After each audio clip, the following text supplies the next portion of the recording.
Hi everyone, welcome back to the channel. I'm your host, Johanna Fairmond, here to share journeys of self-discovery and energy healing. And today I have a very special episode to share with you all. Joining us is someone who has truly inspired me on my own path, Stephen C. Miller Jr., the brilliant mind behind Driving in Unconditional Love, the Driver's Guide to Spiritual Alchemy, Transmuting Rage into Love on the Road. I actually had the pleasure of meeting Stephen at a Quantum Touch workshop, and let me tell you, his energy and his spiritual gifts are just as transformative as his book. Stephen's work is all about turning everyday driving into an opportunity for spiritual growth and spreading unconditional love. And his book is not only packed with practical and spiritual exercises, but the book is also infused with healing energy, thanks to his collaboration with Quantum Touch energy practitioners worldwide. So it's truly a reading experience like no other. So let's welcome Stephen to the show. It's a pleasure to Wow, have you, thank you. Stephen. Thank you, Johanna. That was beautiful. Oh, you're welcome. You're welcome. So what I'm really interested in is how this whole book got started, and how did you, come up with the idea of writing the book? Did you have your own struggles with road rage? And if so, maybe you could share one with the audience? Yeah. Yeah. So, going back, just like some stories, I was thinking, um, I don't know, I was much younger, but I was riding with my brother, and uh, I think it was actually at night, and someone had cut me off, and I did what in the book I say not to do, is I like kind of chased them down. And then it reversed and they started to chase us. And they got really hyper aggressive to the point where I just had that moment of panic and I wasn't sure what to do. And so I pulled on the side of a semi where they'd went the other way and I slammed on the brakes. Um, and like that left a lasting impression, but it didn't stop there.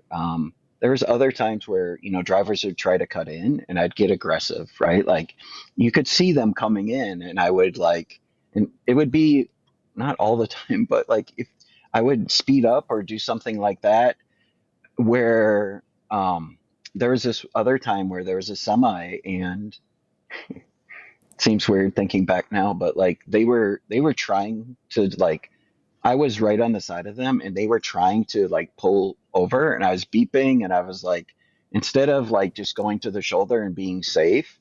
And I remember there that it left a lasting impact like on the other people in the vehicle because it scared them. And so there's been those times, and there's other times where someone, I think for me, it's like the moment where it feels like your life's in danger. Even now, that can be triggering for me.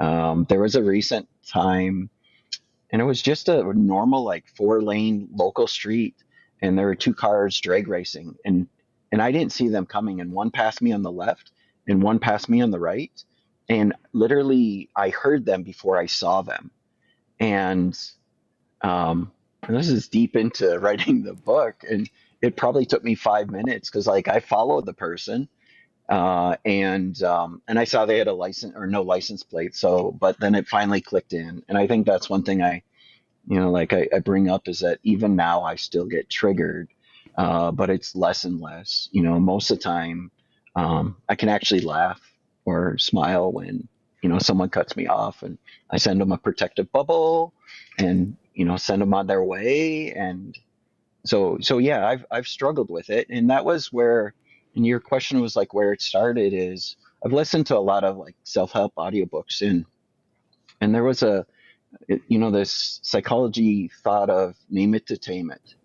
and it's that concept between when you feel the rage or feel the anger in your body and you can sense in your body to the moment that you realize that it's actually happening. And if you tame it, if you just say, oh, I'm getting angry, it allows you to kind of put it in a box, and it allows you to kind of come back. And then you like gain control of your ability to think, or at least I do.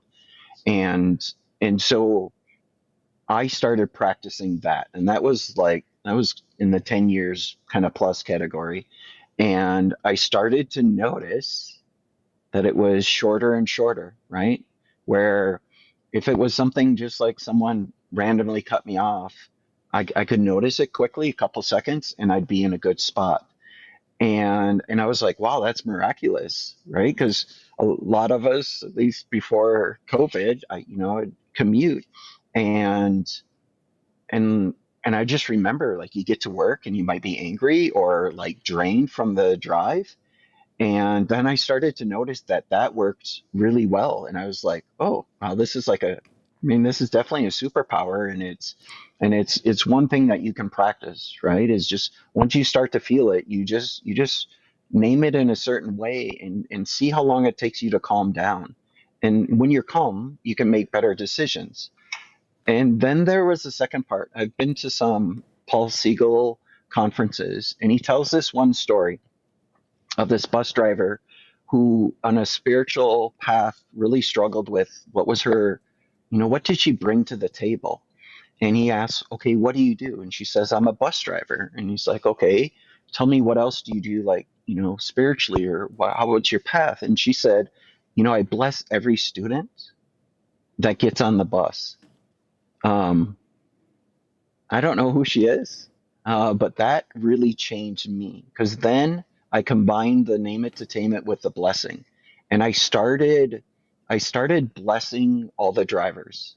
I remember, like, in Washington, I-5, I think it is, or any of the major roads, and there's like four lanes one way and four lanes the other way, and I'd bless all the cars in front of me and all the cars that were going the other way. Um, and I'd get to work and I'd feel better.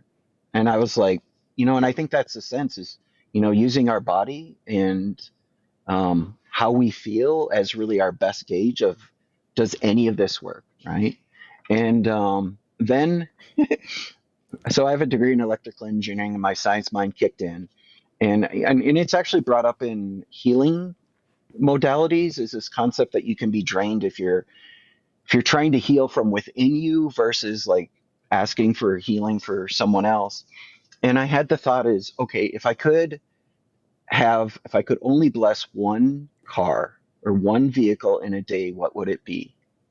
Um, and this is where, like, this is the one seed that if I was to write the book and just keep one, this would be it.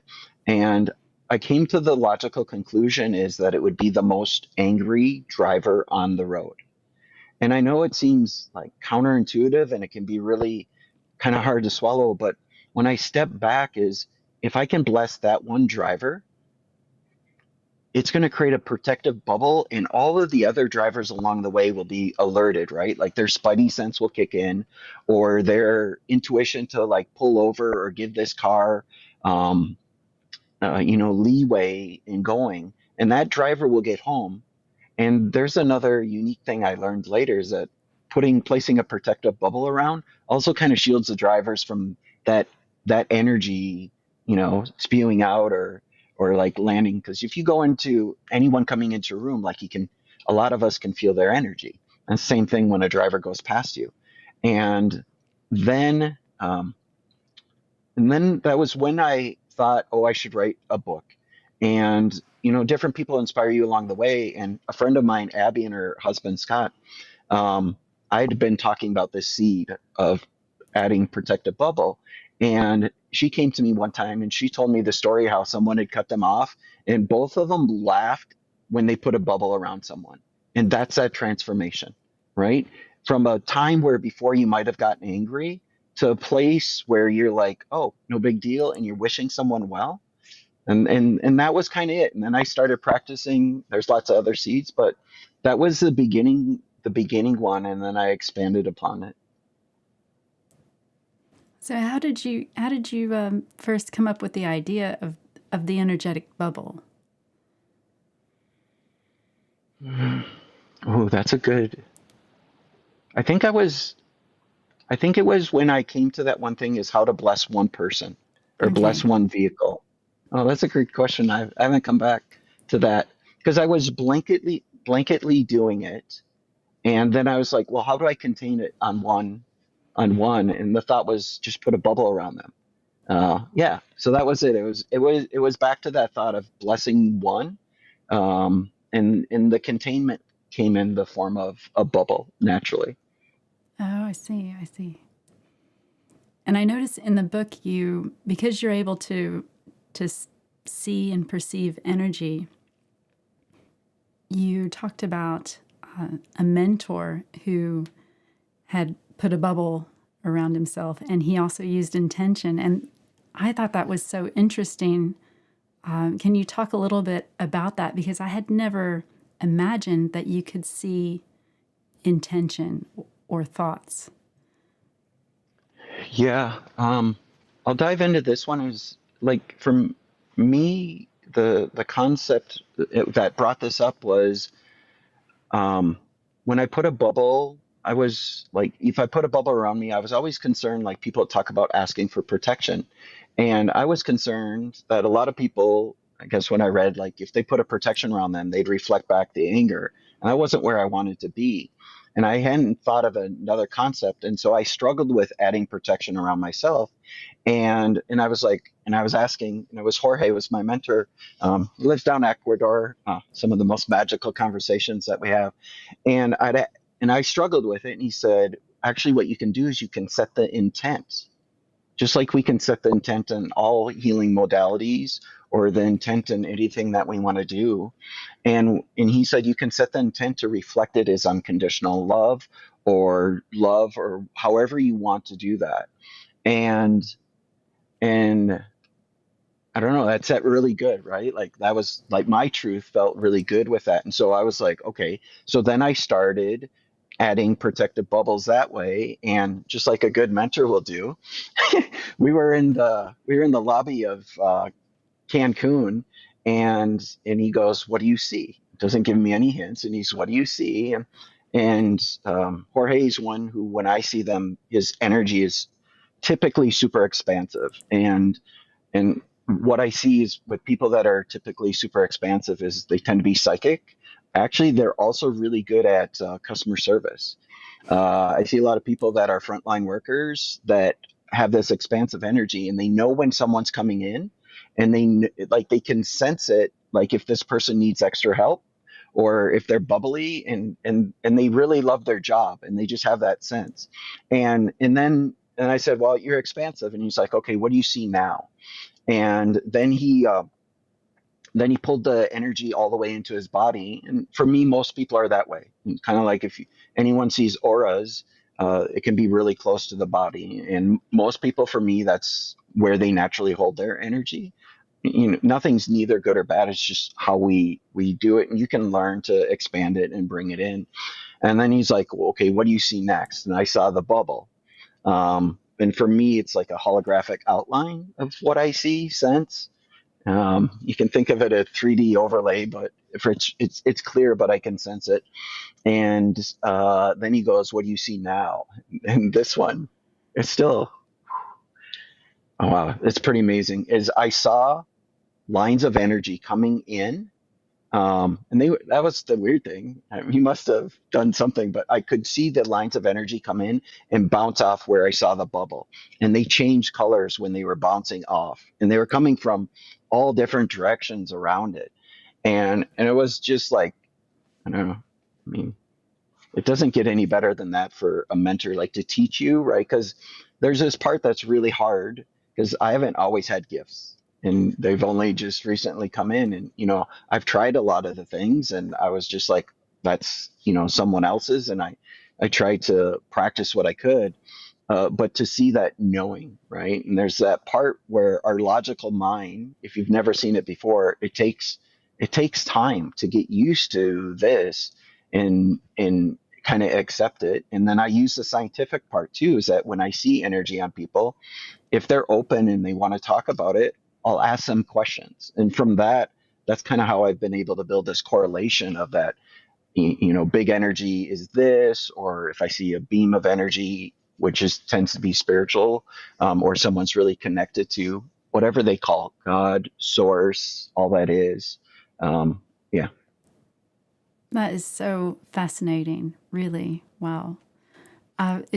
It makes me think of another seed that you had in the book, and I suppose we should tell the audience the seeds are. Where did they come from? They're like seeds of wisdom, I suppose you could Yeah. Yeah, and it's describe it that similar way. to, and Johanna, you do this with your videos too, is like you plant an idea and it's like we say, don't believe me. And that's the core part of the seed is I don't want you to just blindly take it as it's working. Like I want you to practice and see if it works for you. And so that was the basis of calling them seeds or referring to them to seeds. And maybe it works later in life, maybe it works now. And so, be open. I guess I would just encourage people to be open, try it. If it doesn't work, that's okay.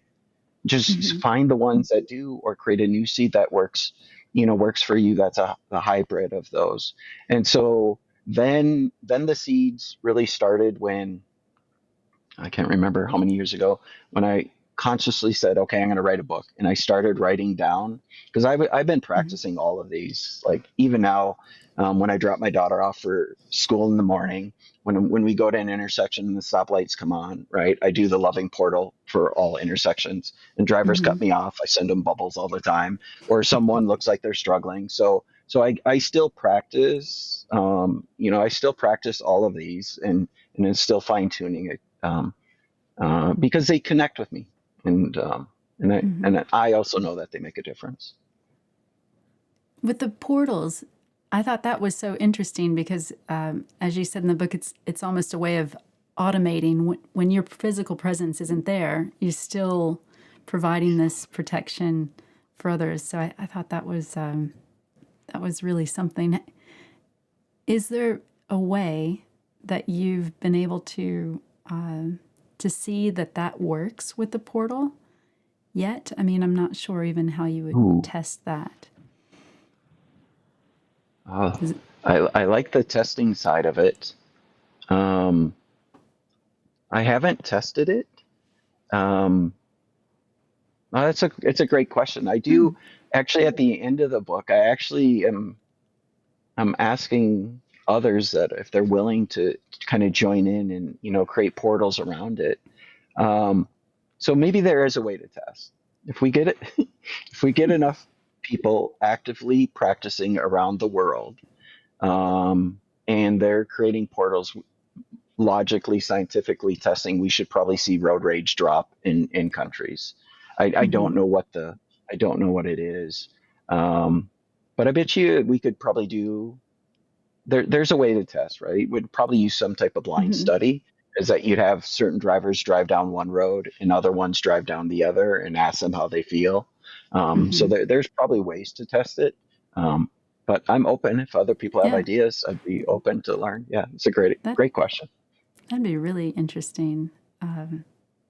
It's just interesting to find results that correlate with these ideas, especially.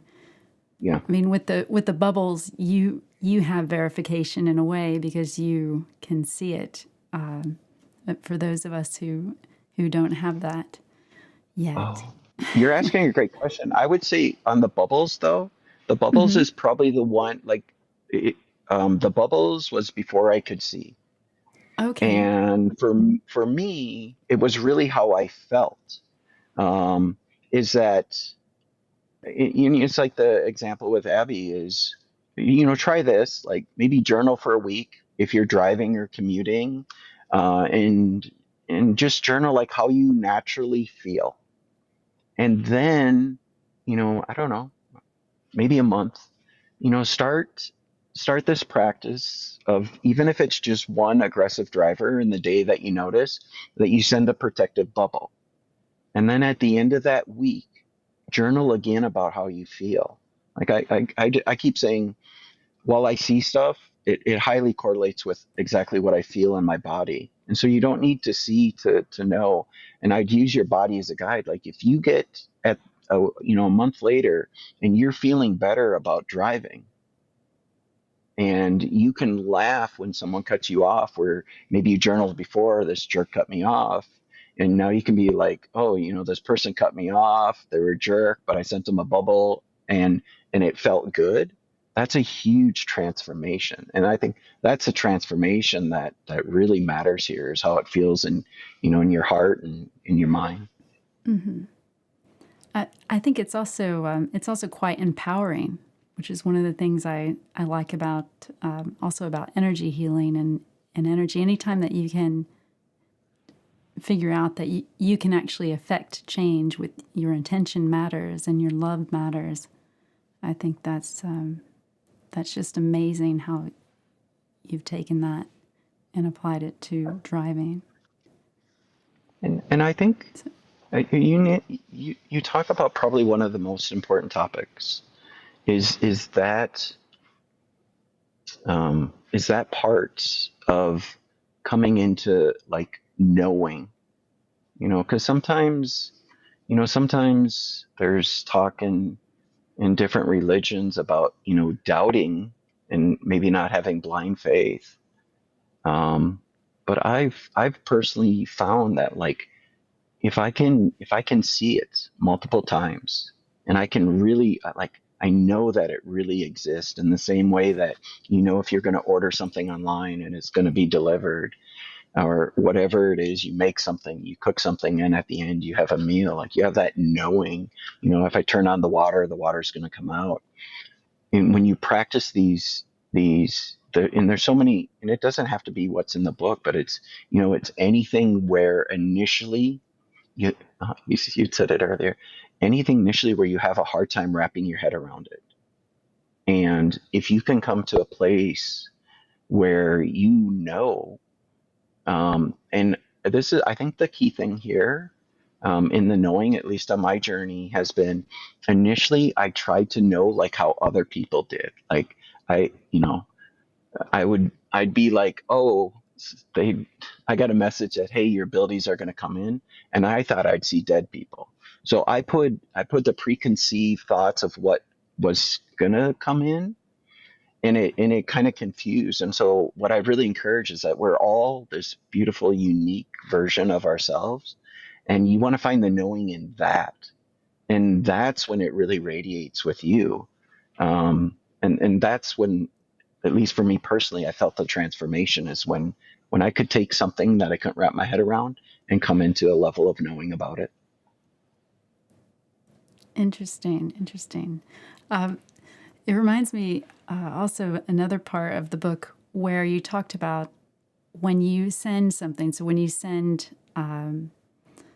love, for instance, to take a healing pause, and that actually will come back to you, because because I understood it only in my early energy healing journey, was that well, when I send love, I'm getting that first. But the way you explained it, it's you're sending it, and then after some time, maybe 5 minutes or 20 minutes, pause, and then it will come back to you.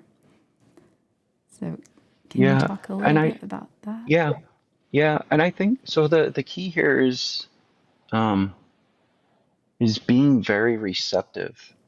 Because anytime that we're sending, or even just setting the intention for healing on another, um, it's my belief, or through my knowing, is that you also get healing, and they also get healing at the same time. But I think a lot of us are in this pushing out, right? Like, we're sending it to this other person, we're healing this other person. And what I'm trying to encourage here is that you honor yourself, and that you really take a moment to be receptive to that energy coming in, because it is coming in. And if you're so focused out there on someone else, it's that turning in, right? They always say, like, so without, so within. And when we turn in, and we can, yeah, that's it. When we just love ourselves, right? Like, connect with our inner child, or just connect with that part of ourselves where we could look in the mirror and say, hey, I love you.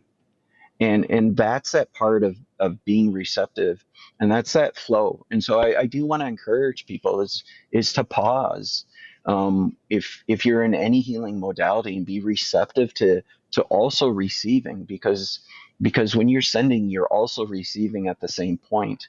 And I think the more that we are open to receiving, the more we heal. And there's this unique thing I talk about a little bit in the book too, is as we heal, we can help others.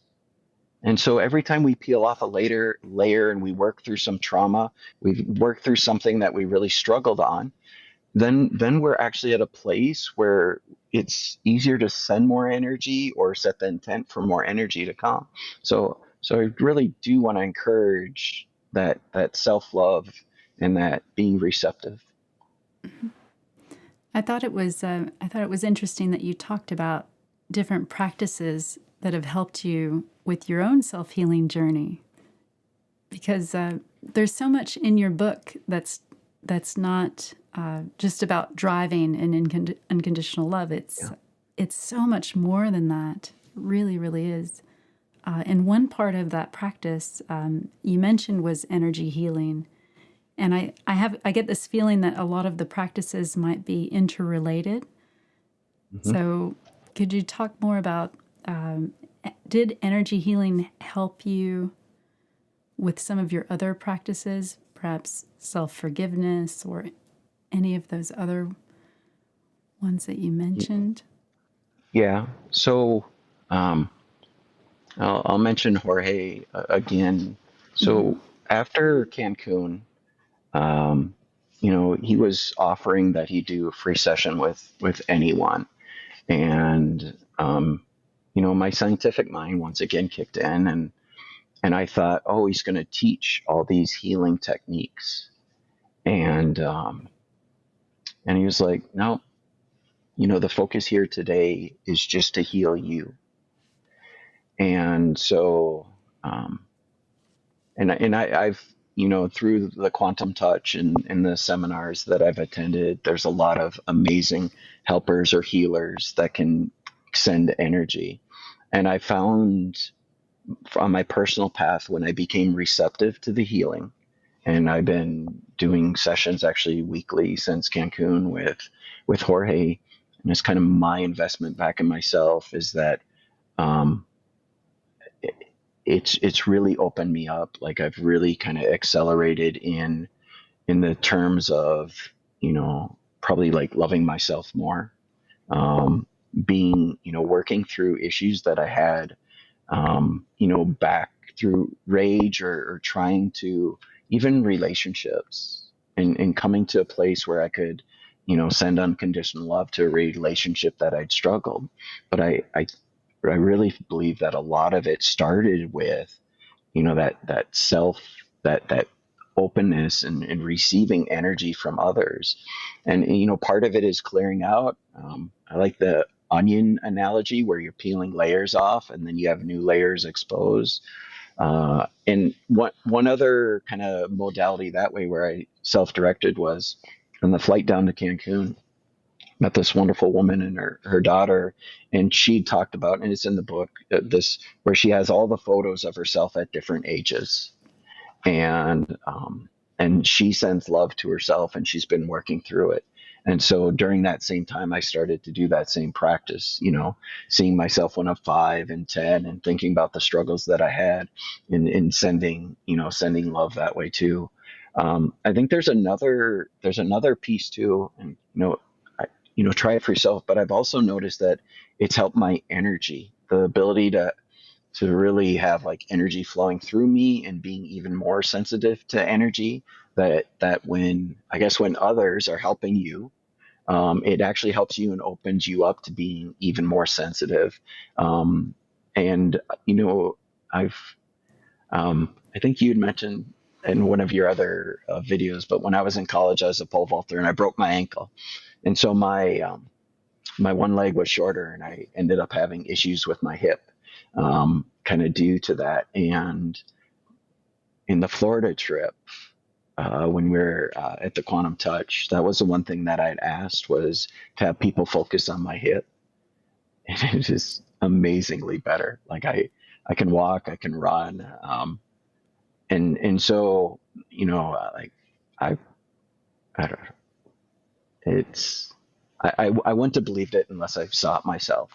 And that was the one part that had, because I also I did triathlons when I was younger, so always athletic. I still swim, but when someone's there to help you and you can be receptive and you feel your body transform, uh, it's pretty miraculous. And it really moves you deep inside.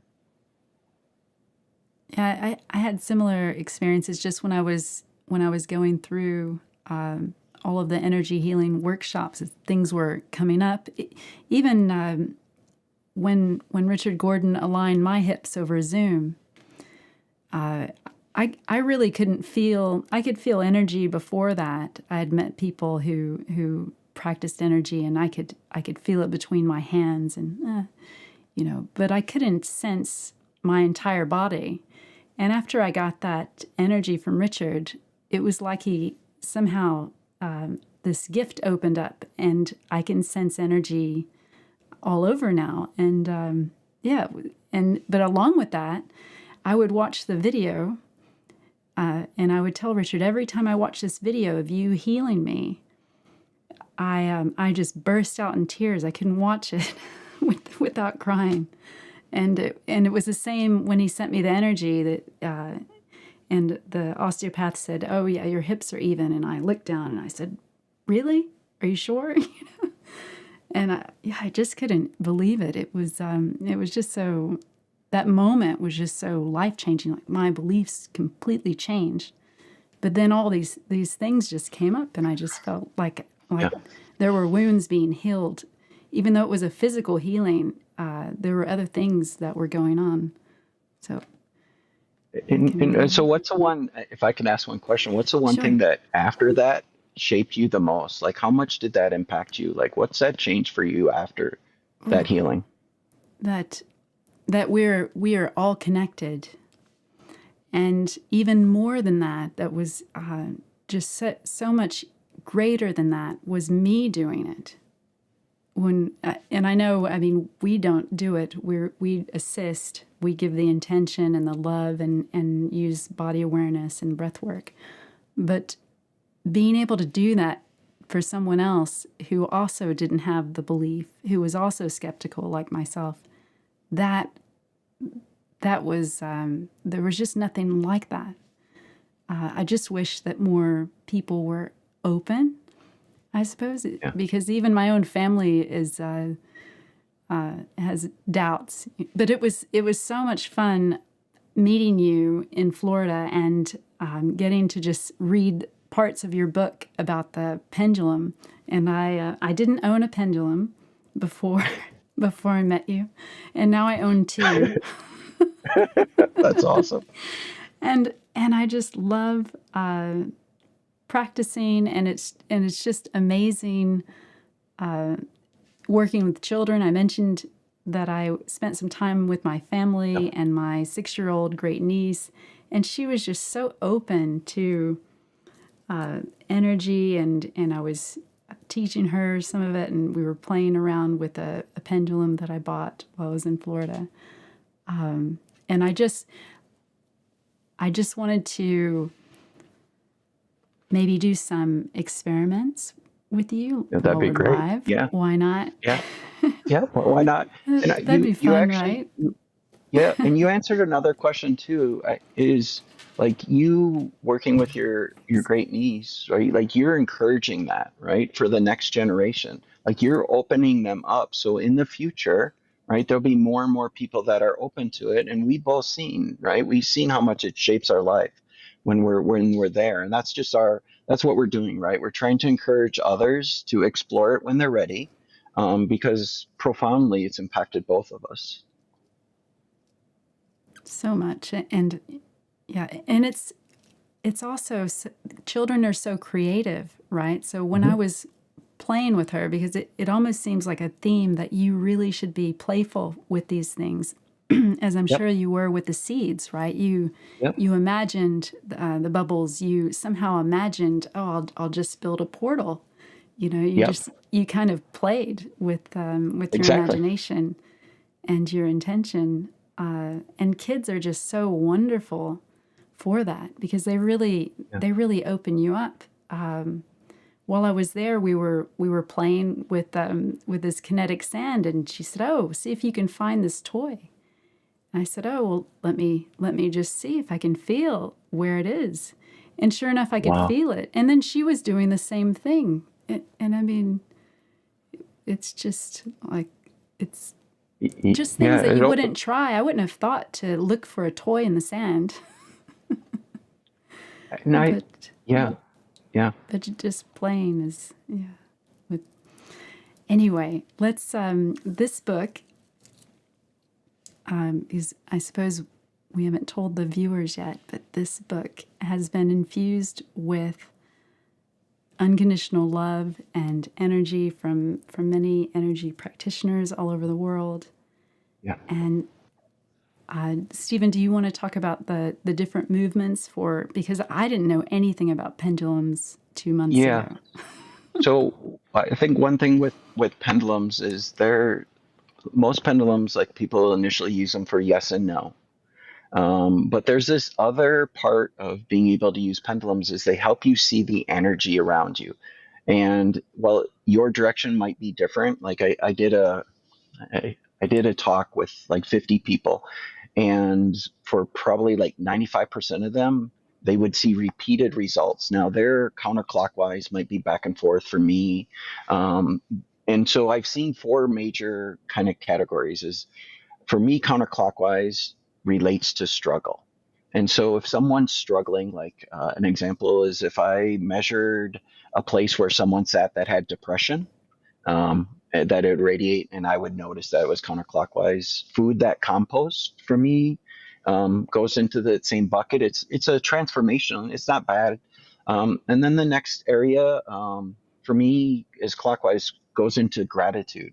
Like when you hold gratitude, like you're appreciating that there's that, and then the next level is love. There's two different levels of love, which surprised me later. In the first level of love is maybe the love for a friend, a love for a family member, one that you have boundaries on. And so maybe you love them to a certain point, which isn't bad. It's just you have boundaries within your relationship. And then the last one is unconditional love. And there was a story when I was in Cancun. Up until that point, every time someone sent love, I always saw it for me, the pendulum was still. And a different Richard had sent love, and the pendulum went back and forth. And my jaw drops, and I'm like, "What kind of love did you send?" And he said, "Unconditional love, of course." Um, After that, I've bumped into a few more people that send unconditional love by default. But unconditional love is this concept that you love someone no matter what, like that infinite love. And I've found, and there's this interesting experiment that I do with water is you place water of anger next to gratitude water, love water, unconditional, is that water talks to water and it'll raise it to the highest level. And unconditional love, maybe there's another one out there that I don't know, but unconditional love right now is like the highest level. And so you can think about like if your friend's struggling, or someone that you know is struggling, and you send them unconditional love, and if they're ready to receive it, like it helps raise them up, and put them in a place where maybe they're not as stuck as long. It's not about fixing, but maybe they still have a struggle on their path, but they just don't get stuck as long. Okay, let's start with the book, and Yeah. we'll see we'll see what we see. So what I'm going to do is just put the pendulum over the book and see unconditional love. Yeah. This was one of the big things I was I'd asked Jorge once. The question is like, how do you how do you like you can have the words on the page, but how do you infuse your heart into a book? And he had suggested you send it Mm-hmm. into it. You set the intention. And I found a group of skilled people, and skilled in different ways, all different unique ways. And I asked them to join in infusing into the photos, into the text, into the blank space, whatever they thought would be for the highest level, the highest good. And there's a lot of unconditional love infused throughout, each photo. And there's unique things too. So it could almost be like a game. Like one example is the photo of the mother over the casket. There's a connection set up between that and the moment where she struggled, and I actually have to look away because I get really emotional after that was infused into it. And there's a lot of other ones. There's the two teapots that are angry. And I remember when I first saw it, like I could feel the anger between the two teapots. And as other people infuse the highest level, the highest good, is that now the teapots, for me, I'll feel a little bit of anger and then it goes to calm. And so there's this interaction throughout that that we are sharing with all the readers, and we encourage to share. I think there's another part where I encourage everyone who's open and willing to share and infuse their love also into the book, because maybe you can feel it, and it'll radiate out to you as you're reading it. And that was the goal. And it doesn't even have to be this book. We can do it even like this podcast, right? We could take a moment and we can infuse love and radiate out. So, and I'll do it right now, like radiate out to all the listeners, right? And wishing them well on all their travels and all their journeys. Place protective, we can do it together, like place protective bubbles around all of them as they journey throughout, their life.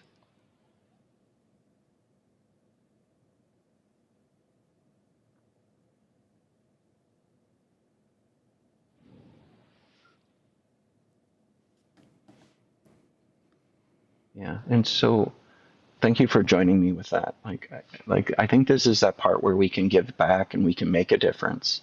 And I do hope other authors, do the same. As after you write the words, infuse, your intention and your love with the book. And we can do the same thing with podcasts too. That was amazing, the part of the book where you listed the different words and you said you had tested them with the pendulum. So I did that Yeah. as well. Okay. Let me just see. The page was 163.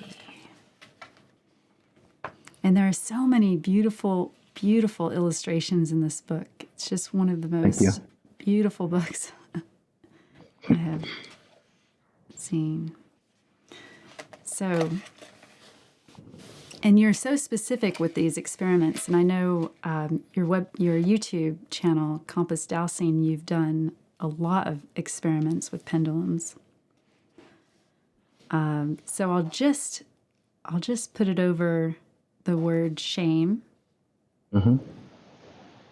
And your measurement is counterclockwise and a 3-inch diameter. And I think that's exactly what it does for me.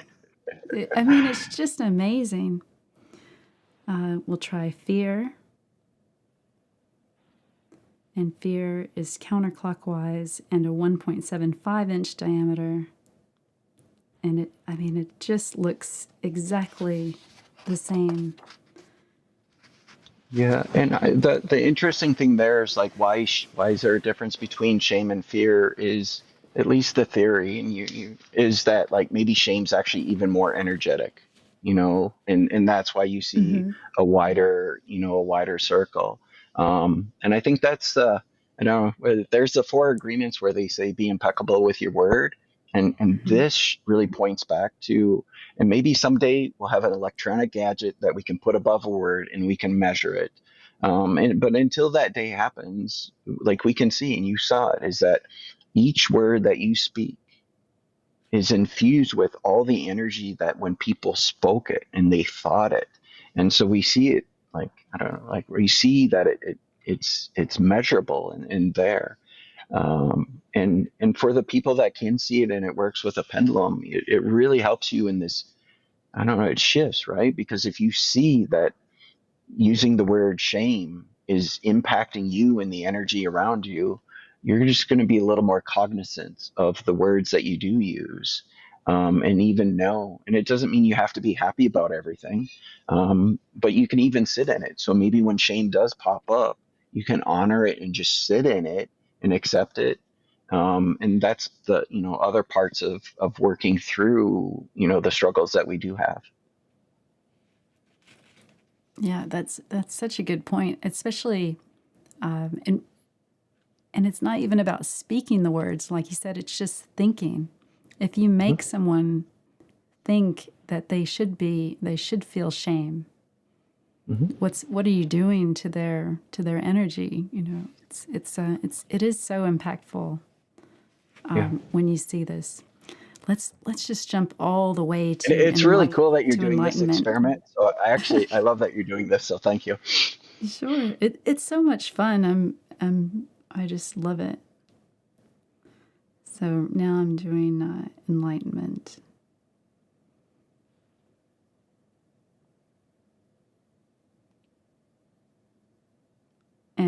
And yours is back and forth 5-inch distance, and yeah, that's definitely. I mean, it's just amazing how you can get the same results. It's just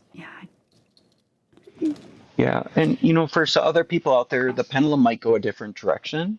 mm-hmm. Um, but it's the repeatable results. If you come back to enlightenment, do you get the same measurement over and over? And do you see patterns? And there's an interesting thing about enlightenment in it. I think it's later in the book where I think maybe it was Teal Swan had talked about that Mm-hmm. the energy measurement of enlightenment and unconditional love are actually the same. And so what you see there, like on the cover, which was infused with unconditional love, you saw that it was going back and forth. And enlightenment is another energetic form of that. And you saw it going back and forth, which is a really unique, confirmation of Teal Swan's, message is that enlightenment and unconditional love are of the same energetic, form. Yeah, I saw that as well. I mean, I didn't see Teal Swan's video, but that you're right. She was saying that unconditional love and enlightenment are the same. Yeah. And yeah, I mean, you can see it with the pendulum, like you said, however it moves for you. Yeah. The other thing that the asking for protection, just that blew me away, because Mm. I was going, from room to room asking for protection, and I was doing this again with my great niece, and we would say, "Oh, I don't remember if we did the bathroom," and we could just check and see, and it would every time give us the same reading if we had asked for protection or if we hadn't, and it was so immediate, and that just really that really affected me, because on the one hand, I'm sure I had asked for protection in the past, but now Mhm. I do it with purpose. Now, Mhm. if I was concerned about an Uber driver that I had on the way back to the airport while I was in Yeah. Florida, and I asked for protection when I was in the car, and I did feel like I knew, well, I have it. I've asked for it, and I know that I have this protection now. And I think before I would have had, I probably wouldn't have asked. So thank you. Oh yeah. Is Oh, and this, I got full yeah. tingles hearing this story because it was similar to me. Is I'd ask for protection, and then I just happened to, yeah. So I almost always have a pendulum in my pocket. Yes, but I'd happen to I happened to go near the doorway where I'd asked for protection, and the pendulum stopped. And that's where I kind of, I got the message is that this is protection. And then to your point, right, like you're one of the, is a great confirmation is that it's not just me. And then it really moved I can feel like you too, like it just so moved this knowing inside of me is that when I ask for protection, I'm being protected. Um, and and I think this is, I don't know, I, I coming back to, teaching the kids, like if this is probably one thing I definitely wish for myself when I was younger is if I knew that I asked for protection and I was protected, it would have shaped my life. And so like being here and hearing your stories, like it helps others, at least explore and, maybe they'll have a similar experience to us where it's just so moving to ask for protection from whatever guides or whatever spirit or God, whatever aligns with your truth, and then to see it manifest in your world is uh, yeah, it just changes you. It really does. It really, really does. I mean, this book will definitely save lives and will help people on their spiritual journey. I mean, no matter where you are on your spiritual path, I think just having these tools that you can, especially if you have the scientific background or you're quite skeptical about this stuff, Yeah. that you can do repeated experiments.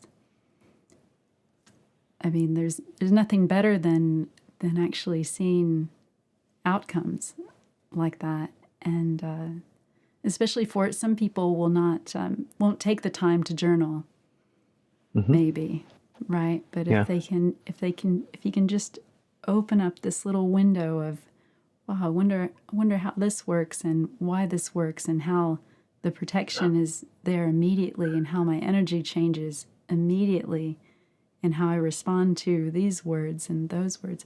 And by the way, your note was so wonderful that you wrote in the book, and I'll just show you what the pendulum does Okay. with the note, Mm. is it just goes crazy with unconditional love. So thank you Well, I'm so honored. much. You just inspired me for maybe a way if you don't journal. Maybe a fun way is, see how many bubbles it takes to send before you can start laughing.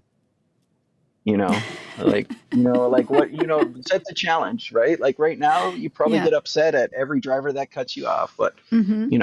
and then, share your results. Is it 15? Is it 20? It's not a Right. competition. Maybe it takes Yeah. you 100, but if you can laugh after 100 bubbles, Mm-hmm. you've transformed yourself. Oh, absolutely, absolutely. And driving is one of those things that puts you in these situations day after day. So it's Mhm. such a good measurement because you know how often driving upsets you, or certain actions like somebody cutting you off, or there's certain things. They're just repeated patterns because for most of us, we spend hours every week commuting, Yeah. and I've certainly done my time on the road.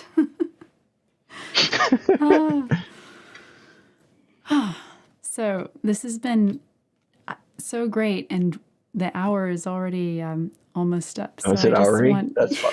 It was like five yes, minutes. That's amazing. I really wanted to do the pendulum experiment. So yeah, I was hoping we wouldn't get too many comments or questions. So, and we haven't. So maybe I put that intent out there. I don't know, just so I could have the fun with the book. Is there anything before we wrap up that you wanted to talk about? I think it's just wonderful that you're asking for people's results from their own experiments. And so one last question, I suppose, for you is: Mhm. will you be gathering all of the feedback that you get for these experiments Yeah. and maybe publishing it in a second edition or a website? Yeah. Yep. So I think that's a great question. Probably two things is definitely like maybe infuse it, right? Like the book could even be more personal. I think the stories connect, like in the same way that you shared your stories and I shared mine. Um, I would love to. Oh, that's beautiful. I can see it now. I'd love to just have a book, maybe even on the stories, or infuse it into second edition. Someone else even talked about a workbook, and I think, a practical workbook that can infuse the stories. because the stories are another way of, seeing through someone else's eyes that can help you, see through your eyes. And I would, yeah, I'd love to hear, people's stories. I'd love to hear like how many bubbles it took you before you laughed, or even, like, okay, there's 20 seeds. Um, I would love to hear other seeds that people come up with, and we Hmm. could share those in the future too. Different ideas, because it can be used not only when you're driving, but it can be used in life too. And so I'd love to share that, and yeah, that's a great idea. Yeah, I'd love to get a lot of feedback and include it in future editions and possibly other similar books. Okay. Well, thank you so much. We're going to, I'll put up your socials so people know how Okay. to buy the book. So it's Driving in Unconditional Love by Stephen C. Miller Jr. And you can scan the QR code. It will take you right to Amazon where you can purchase the book. There's a lot in this book, and it sounds like it's a growing body of work. So if you want to contribute, you can get in touch with Stephen. Actually, Stephen, how do you prefer people get in touch with you? Yeah, so there's I have I used to be a pole vaulter in high school and college, so I have the domain name polevault.com. So I have a website there, and Okay. there's contact information there. So that's probably the best way to always get a hold of me. And I believe in the book I put my email address. I think so. I think if not, it'll be in future editions. But yeah, between those two, you should be able to contact me, and I'll get back to you. And I'd love to, have conversations on what worked for you, and maybe what didn't. Great, great. And we'll make sure we put those in the comments below the video as well. Stephen, it's been so much fun. I hope we get a chance to talk again soon. I would love it. There's just so many, many, many topics as we're both on our journeys. So Yeah. Thank you thank you very much, again. Johanna. All All right. right. Take care. Bye. You too. Take care. Bye bye.